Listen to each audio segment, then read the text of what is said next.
of New England region for quite a while, but we just invite the whole world now because we just want to get together. And it's so short, so it's awesome. So welcome everybody. We're live on Facebook. My name is Lisa Prento. I am a broker associate with Lisa Sells Cape Cod on beautiful Cape Cod, brokered by eXp Realty. But mostly for these purposes, I am serving this year. I have the great privilege of serving as your president for the New England region of the Residential Real Estate Council. And as such, I head up the second Monday of the month, which is we call it President's Panel for no other reason other than I get to pick who's going to come on. And this week I have chosen Brian Copeland, who comes to us from Brian has been around and really a contributing member to RRC for so long. I saw Brian in a Facebook group a little while ago. Hold on, I'm just trying to turn something down. I saw him in a Facebook group a while ago, and will I delicately or affectionately call it a rant about multiple offers. And I just loved what he had to say in his perspective. And, day at a time, we are still in the middle of that, guys. And I don't see where that's going to emerge anytime soon. So I reached out to Brian. I said, would you just come on and talk to the group, in an informal way about how we can continue to align ourselves with our highest purpose, with our ethics as realtors, and needing to get the deal done and get our buyers a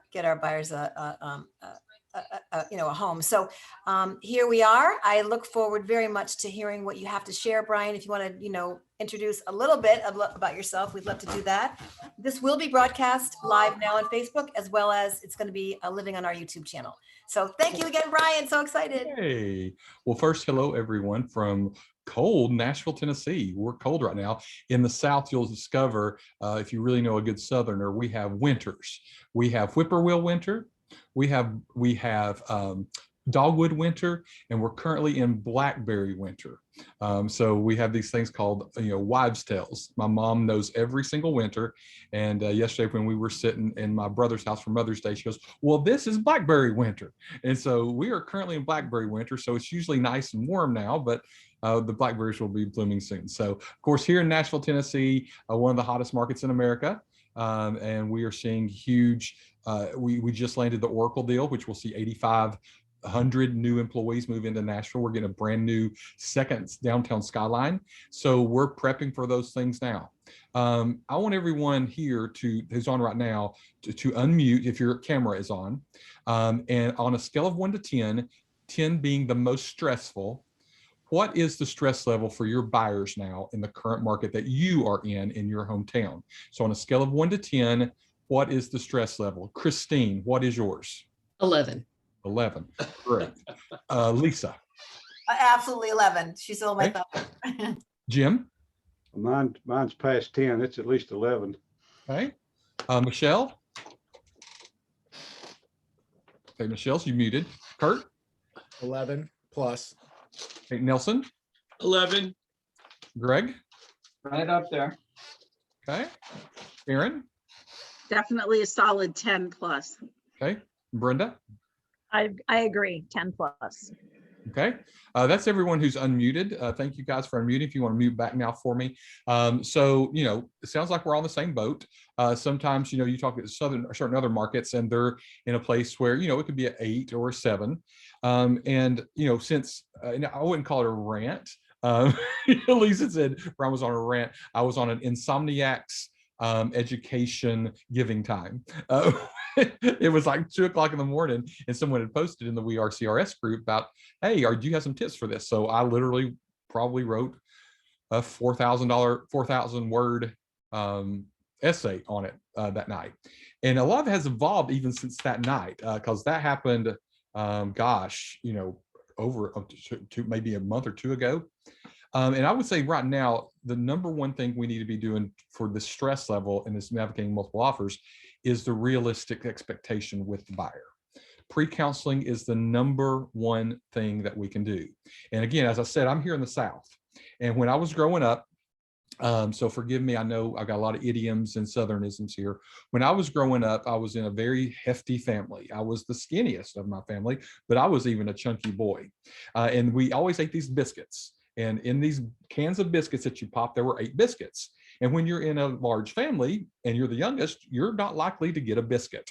And I learned that when the biscuits came out, I had to lick them.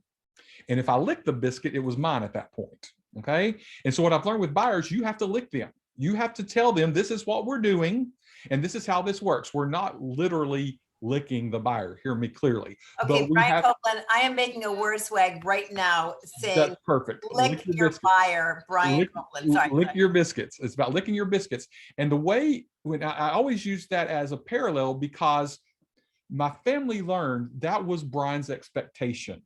When Brian picked up the biscuit and licked it, he was giving the process to the family of back off.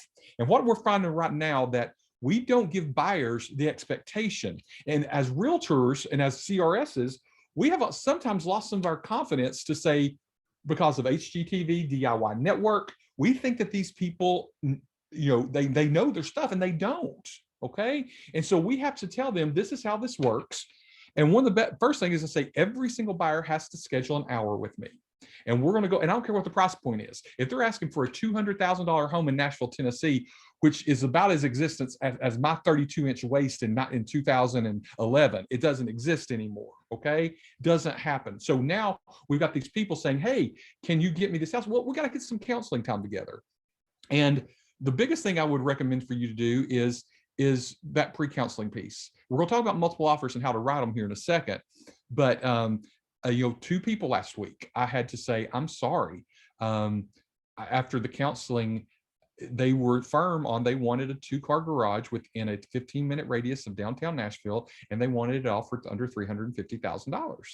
I know what I can and can't do, and those things give me a lot of stress. I am a solo agent here in Nashville. I was a team for years. In 2019, I said no more. I want to work by myself. I want to help people one-on-one. I do my own contract to close and everything myself, do it all myself. And so I love buyers and I love doing that piece. So the counseling is huge, and they need to understand, what your market's doing. So that's going to be first and foremost. But now let's go into, multiple offers and some of the things that you can do for multiple offers to make them work. So Greg, if you could unmute for me. When's the last time you were in a multiple offer, Greg? I was in a multiple offer on Friday. As a buyer's agent, right? Buyer's agent. What were some of the things that, did you feel like, on a scale, again, I'm big on scales of 1 to 10. A 10 buyer means they're all cash. They've got $1 million that they can throw toward no appraisal. They don't care about inspection, all that stuff. On a scale of 1 to 10, where would you think your buyer was? What kind of level buyer were they? Mine was going to be probably a 4. They needed financing. They were under 500,000, and anything in our area along the coast here in southern Maine, 400,000 to 500,000. You're probably looking at anywhere from 10 plus offers coming in. Okay, and give me the one best thing that you did. Again, I'm not going to ask if you got it or not. What was the one best thing you think you did in that offer? Well, the escalation clause was one of the things that we utilized, and a lot of people don't utilize escalation clauses, but the escalation clause is an effective way to make sure that they don't get in over their head. So great. If Karen or Christine, if you could please unmute for me, either of you who have been in a multiple offer recently. Karen, great. So Karen, when's the last time you were in a multiple offer situation? We had it Friday. I work mainly with sellers, and then my partner on my team works with the buyers. So I was involved with the buyer, but mainly I'm working with the sellers on that. So on the seller side, what is the best thing you've seen in a multiple offer situation? Well, cash is king, obviously, but the best thing that I've seen from agents when they're submitting that make it look, if they've got everything in order and every single thing is strategic with what they're offering, with the pre-approval, with the best financing that they can be. And if they're eliminating as many contingencies, obviously, that's a big deal, especially the appraisal is a big one. Okay. So we've heard from a buyer's agent and a seller's agent in this area about what is attractive. But now yes, we know cash is easy. We know that seems to be on a scale of 1 to 10, our 10 buyer. But let's be frank. a lot of the people who are calling us are not 10 buyers. They are 4s, 5s, 6s, 7s. So we're now entering this game of how do we win? One other thing I just want to add is I think communication is key with everything. The agent that picks up the phone, has a conversation, asks questions about what the seller is looking for and what would work out best, and creates, sorry, I didn't mean to jump back in, but that that's was number like 7 on my list. all of a sudden it comes like it jumped right in my brain. The ones that we can have a intelligent conversation with, that let me know an offer is coming, that set everything up, those are the ones that just makes all the difference in the world. Okay, so that's one of the things we're going to discuss today also. But let's first start with this whole idea of highest and best. We always hear this term, bring your highest and best. And we always think that highest is best, and that is not true. And this is the fallacy of cash. Because again, I represent 30% sellers, 70% buyers. And in the seller deals I've had, we have accepted financing in most of them, because the number one thing I do is I talk to every single agent as the seller's agent, and I have a spreadsheet. And while they're sending in the offer, I want to help facilitate them through their offer.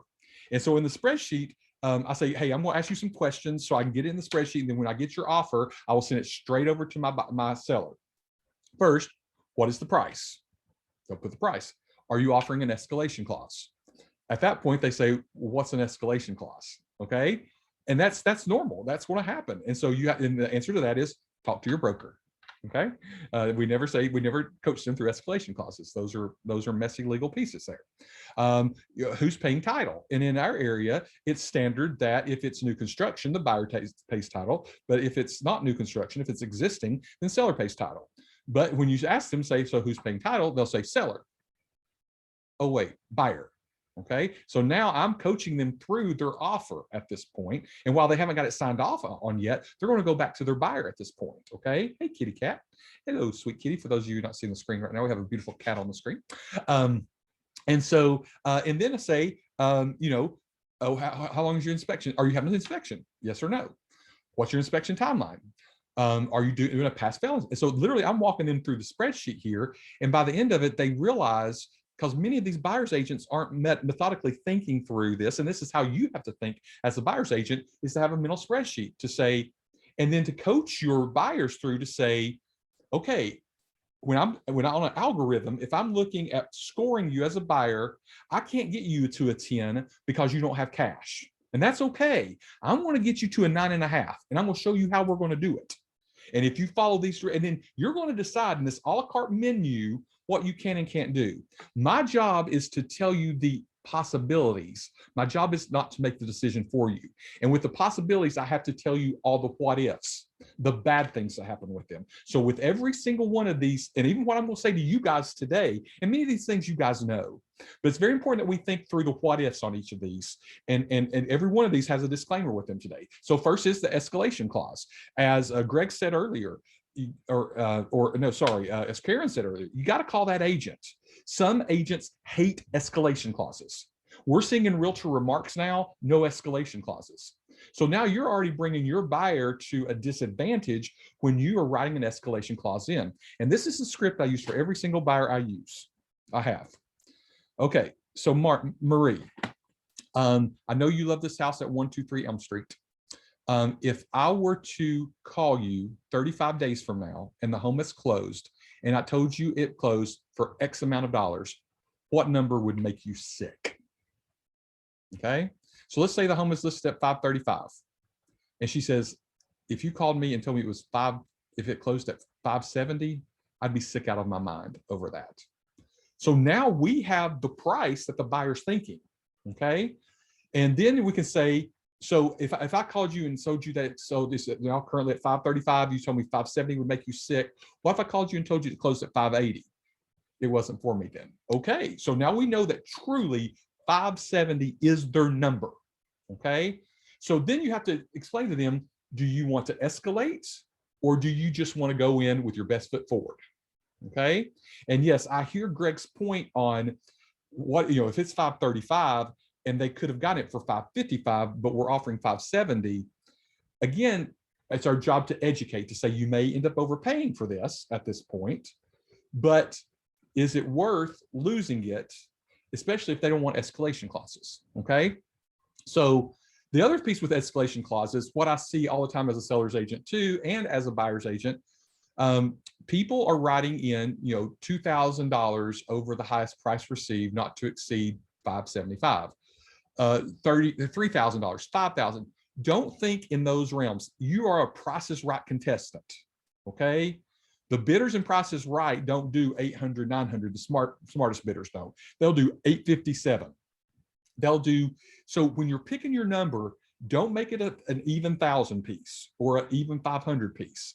My escalations, that if I'm going to write them, they're going to be up to 575,000, not to over 3175 over the highest asking price, not to exceed 575. So if someone has written 2,000, I'm beating them. If I've written 3,000, I'm beating them.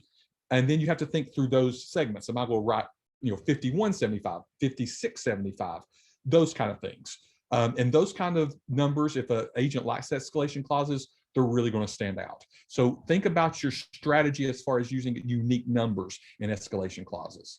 Now, if you are waiving appraisal, obviously that there's a lot of agents out there today and buyers who do not understand that a pre-qualification is not cash. And I know to me and you, that seems 101. They really don't know. And so they hear, well, I've got my pre-qualification. And I talked to one buyer who said, well, yeah, we've got cash. I've got a pre-qualification. I said, wait. They said, no, the lender said we're closing no matter what. And I said, so if you lose your job on June the 1st, can you still get the loan? Oh. They don't understand. And again, we're high-level CRSs. We know what we're doing here. But a lot of agents and a lot of buyers and a lot of sellers don't understand the difference in cash and clear to close pre-qualification. It is not the same. So making sure that people understand that if it doesn't appraise, this game of, they'll meet us halfway. No, that day's over. We have backup offers in place. So make sure that people understand that they have to have that cash differential. They need to have that bank statement ready that shows the cash liquid. And when they're sending in their offer, they're sending in the pre-qualification, and they're taking an appraisal contingency, but they're saying we can bring this cash amount, and here's the cash statement, to the table. And again, the buyer needs to understand all those pieces of it. Waiving inspection. I'd never, ever recommend this one. This is only for your most seasoned people who are like, I'm buying it no matter what. I don't care if it's in a floodway. I don't care. I'm taking it. Okay. You're going to sign this disclaimer at this point. But what I have seen people do is bring an inspector in on their showing and do an abbreviated inspection, because we know the three big things in inspections are foundation, roof, HVAC. Many of those things can be inspected in an hour. And given that you have that seller's permission to do a pre-inspection as a buyer's agent, you can go. So I have seen people go ahead and pay their $375 for a 1-hour inspection with someone like Pillar to Post, and get them in there, do the 1-hour inspection, and now they're walking in their offer with a waived appraisal contingency, because what we find, waived inspection contingency, because we know most of the things that people are checking in appraisal in inspections, they're under $1,000. I mean, I had somebody walk last week on a $600 fix. They wrote a pass-fail inspection. I was the seller's agent, and they walked on a $600 fix, okay, because they had overpaid for the house, and they knew that, and they didn't have the money, okay? So on this waiver of inspection, that's the only strategy I've seen that I like, that I feel comfortable with. And then on inspections, I mean, we have the pass-fail inspection. Some people say, what's pass-fail? In the state of Tennessee, I know it's different everywhere. Jim used to live in Knoxville, so he knows our contract too. And our contract in Tennessee says you have 3 rights. You can take the home as is, you can walk away, and you can walk away for anything in the state of Tennessee. And number 3 is we can negotiate repairs. And in the pass-fail inspection, it's just saying we're taking the 2. We're going to either take it as is, or we're going to walk away. That's been a very attractive thing for us to hear also. And I always tell buyers, and this is a script we have to start using with people, are you a renter or are you a buyer? Because we have a lot of buyers, again, who've been watching these HGTV shows, and they think they're walking into a pristine, brand new product. And they're like, oh, there's water in the corner of that crawl space. Yes, there is. And that's part of home ownership, because it's not going to be perfect. Oh, that water pressure is really bad in the bed. Yes. And again, and this is where you have to push those buyers to say, are you truly a buyer? Because if you're not, you need to stay in a rental, because you're not going to be happy with it. And I always say the best gift you can give to many buyers as their unclosing gift is the gift of goodbye. Because if they are renters, you need to give them also what I call the buyer enema and flush them out of your system, because they're going to waste your time. They're not here to buy a house. And for those of you watching on Facebook, if this is public and live and you're a buyer, I'm so sorry to say it, but you know it's true. You're wasting your time. You're creating a mental problem for you and your CRS agent. Okay. So sometimes we have to give you this beautiful gift of the buyer enema and say, you're gone. Okay. So understand if they're truly, because if you're looking for a perfect house, it doesn't exist, people. It's not going to exist. Okay. So pass fail inspection, cash. If you don't have cash, there are companies like Ribbon that do a loan product that makes it look like you're doing cash. So, check and see if those services are available in your area. And so, that can sometimes help with that cash piece. Never lie. I mean, we have a lot of people who lie. And in that, this goes back to the reputation piece about, I have a covenant that goes out to every one of my, the people, the agents I work with, that says, here are the things I promise to do. I'm not going to give you fake cash. I'm not going to offer money knowing that we're going to renegotiate a lower price after inspection. And I have a whole list of things. I think Lisa has that, and she can probably send that out to everyone. It's linked in there, but it has all these things that, say again? Sorry, So- it's awesome. It's really awesome. So It's very thorough, it's it's respectful. It simply says, I will never, I won't represent, you're paying all cash when we're not. I won't offer unrealistic prices knowing we won't appraise. We won't ask for frivolous repairs. We won't disturb your sellers or violate your agency relationship with your sellers. And then I talk about all the pieces that we're going to do that's going to make it simple. And then I talk about my reputation, the things I've done to make sure that we have a good situation here. The other thing we're seeing a lot of is lender matters. I'm telling my people, if you've got a online lender, I'm sorry, you're going to have because appraisals here are tough. It's hard to get somebody to pick them up here. I had a lender have to pay a $2,000 bonus to an appraiser to even get it picked up in a certain area outside of Nashville. It's tough. And so if they're walking in with, onlinelender.com, it needs to be, know who your local lending mafia is and get them pre-qualified with those people and put your feet down to say, no, I'm going to give you several names. We can't just say you have to use this person, but give them 10 people to say, these are the active lenders in the marketplace. Lending matters. And then we talked about title already, laughable earnest money. I have seen earnest money in the hundreds of thousands of dollars for people who are saying, we're going to show you we're pretty much paying cash for this house. And we're going to make it non-refundable. And we're pretty much closing in 7 days. And they're giving it amazing earnest money amounts. And again, in the state, it's so easy to get it back. But when they're serious, they're doing some laughable earnest money. Quick closing with an occupancy agreement. We're seeing a lot of that here, where we're saying, hey, we will close this in 15 days. And then your seller can stay for 2 months, absolutely free in the home. So that's been very, very, very slam dunk for me. That's how I've gotten most of my multiple offers done with when I didn't have cash. And then eye-catching perks, things like I watch, and again, love letters. We've talked about that. If you're a CRS, fair housing issues, fair issues, where if you're saying, oh, this family, here's a beautiful photo, we know all those things. We shouldn't be doing those. But there are stories in homes that are being told that you can tell. For example, I saw in one that they had twins. And so in the narrative of sending the offer said they were so thrilled because the husband's actually a twin too. Okay, now I've given them a piece to make them endear to my buyer in some way. They had a Peloton bike in one of them. And I told my buyers, just like, let's offer them a year subscription to Peloton and we'll pay for it for them. Let's put that in offer. Okay. There are interesting perks. I'm in Nashville, Tennessee. We competed the other day, guys. No, I'm not crap. I don't want to say the word SHIT, but I'm not going to say it because I'm going to be a nice Southern gentleman here. I'm not kidding you. It had, and this is what we competed with. We won. It had a meet and greet for 4 with Billie Eilish. That was written in the offer. Okay. Because again, they had financing and they weren't willing, and they couldn't go as high as we could. But we had cash. We could close in 7 days and we had a good amount of price offering to give. And we beat Billie Eilish tickets. So those are roughly 10 tips to get your multiple offers.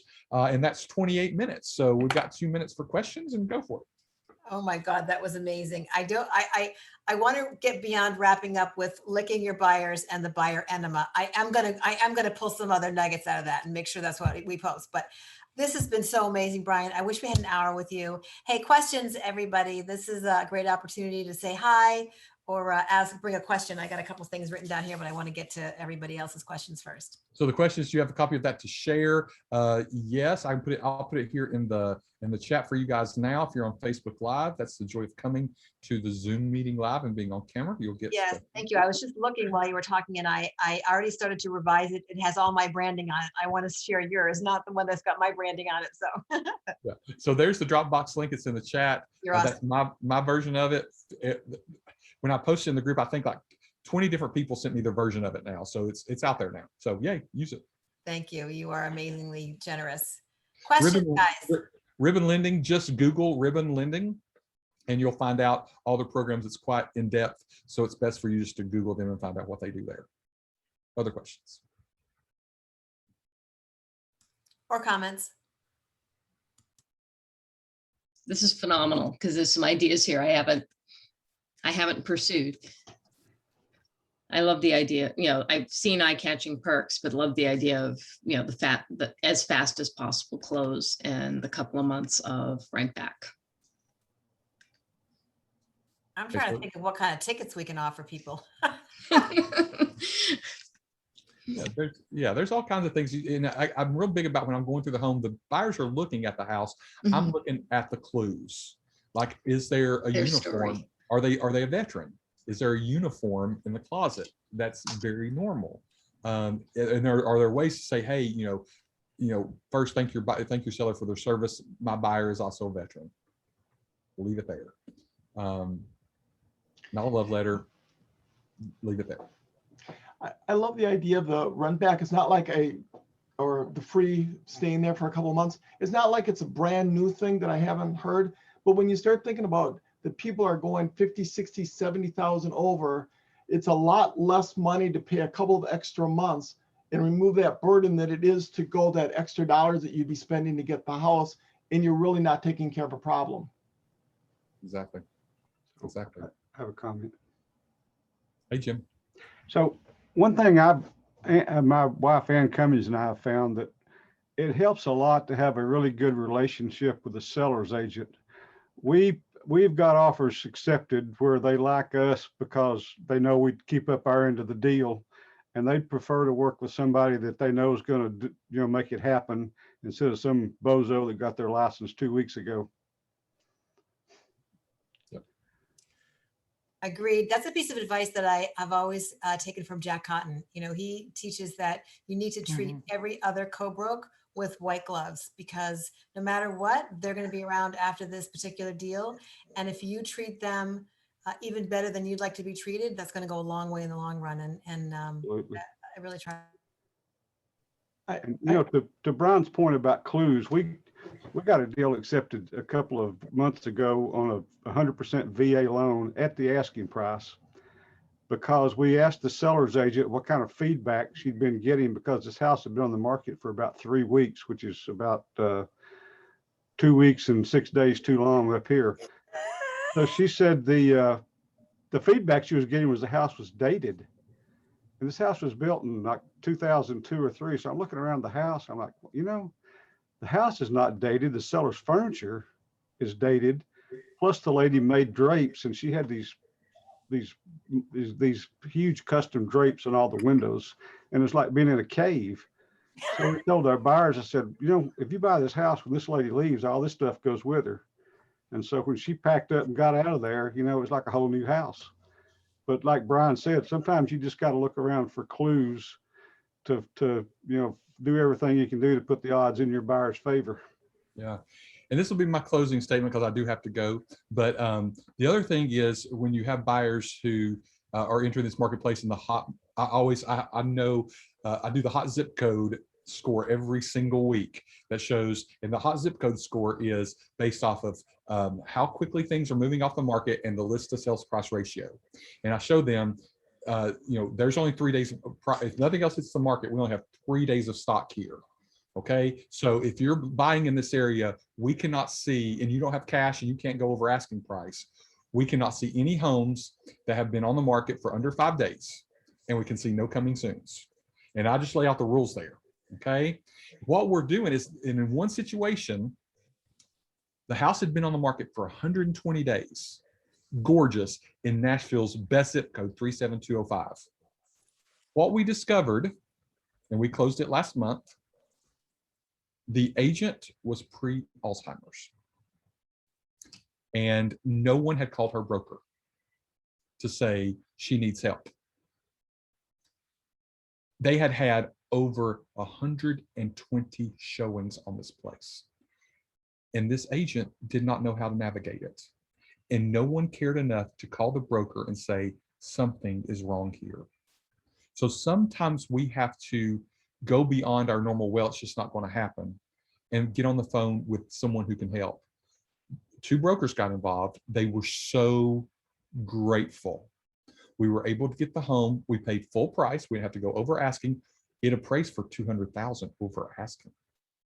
But because we cared enough to pick up the phone and check on someone that needed the help, we were able to get the home. So there's more to stories than just the price, highest and best. Sometimes there's a people obstacle here that we're unaware of. And when we do that thing that, you know, that Karen said, pick up the phone, do some investigation. And I guarantee you no one had called that agent to talk to her to find out. It was very sad. It was a sad situation, but living with those people who've gone through this, I was like, there's a problem here the broker needs to know. Okay, so always look beyond. Also, guys, I love you. Have fun. I'll see you later from Nashville, Tennessee. I'm out. Brian, you've been great. What an amazing, amazing gift. Thank you so much, guys. Yeah, give Brian some love on social media. Follow him, do whatever. Hopefully we'll see you in Tahoe. Send referrals, send referrals. Yeah. Or send referrals, I'm sorry.